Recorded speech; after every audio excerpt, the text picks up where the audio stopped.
Hello hello everyone. Class 10th है, English है, model test paper है, 2026 है। क्वेश्चन आपके कहीं से भी आ सकते हैं और कुछ भी आ सकते हैं। ओके, हमको चाहिए प्रैक्टिस और हमको ये जो क्वेश्चंस दिया हुआ है, read the following passage carefully and answer the question given below. देखो ये जो नंबर है आपके पास 5 नंबर, कितने नंबर का है ये? 5 नंबर का है। ये बिल्कुल फ्री फुकट के मार्क्स है। आपको ये पैसेज जो दिया हुआ है उसको रीड करना है और उसके बाद आपको इसके आंसर ढूंढना है। एक आंसर पैसेज में आपको पूरा पढ़ के और सॉल्व करके बताती। देखिए क्या है आपके पास क्वेश्चन।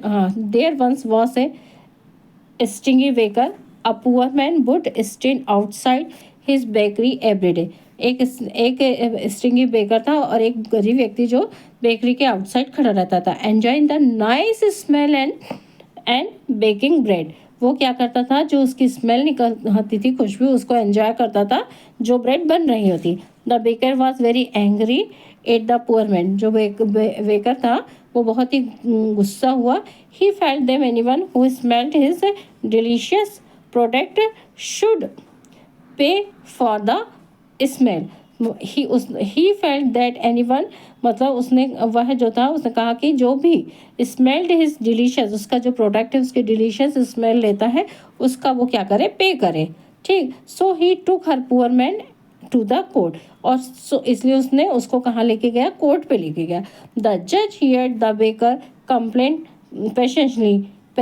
पेशेंसली। जो जज था उसने बड़े ही संयम के साथ ही सुना। Then he asked the poor man, और उस गरीब व्यक्ति से बोला, do you have any money? क्या तुम्हारे पास पैसे हैं? The poor man searched his pocket.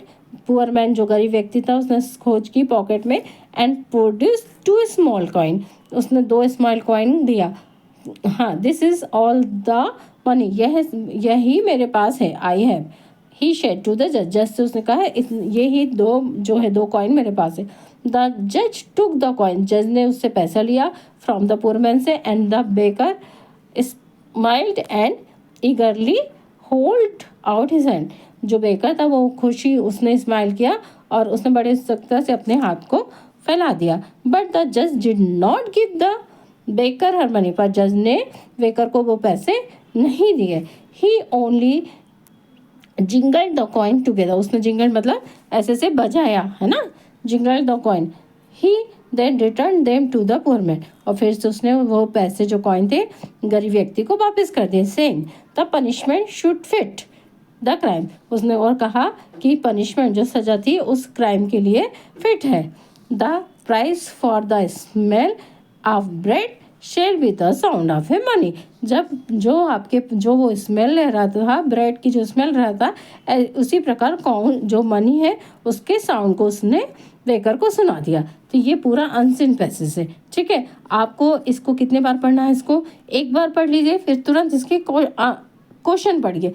Question पढ़ने के बाद how many coin were found in a poor man pocket. अब भी हमको यहाँ पे मिला था he has two small coins. ये है 2 स्मॉल कॉइन, तो आंसर आ गया 2। फिर give a suitable title for the above passage. देखिए यहाँ पे जो है जैसे को तैसा, है ना। अब किंगडम ऑफ फूल्स नहीं आएगा, लव भी वाला भी नहीं आएगा, देयर इज वे, जहाँ चाह वहाँ, ये भी नहीं आएगा। ये आएगा टिट फॉर टेट, जैसे को तैसा। टिट फॉर टेट का मतलब क्या है? जैसे को तैसा। जैसे उसको स्मेल वो सूंघ रहा था, वैसे ही जज ने उसको मनी की साउंड सुना दिया। Okay, and which word is the opposite of the word rich? Rich का अपोजिट क्या होगा? पुअर। ये हमें पता है ऑलरेडी, बहुत कॉमन शब्द है। रिच यानी अमीर, पुअर यानी गरीब। And the poor man should outside the bakery. क्यों खड़ा था वो? टू बाय ब्रेड, ब्रेड को नहीं खरीदने के लिए था।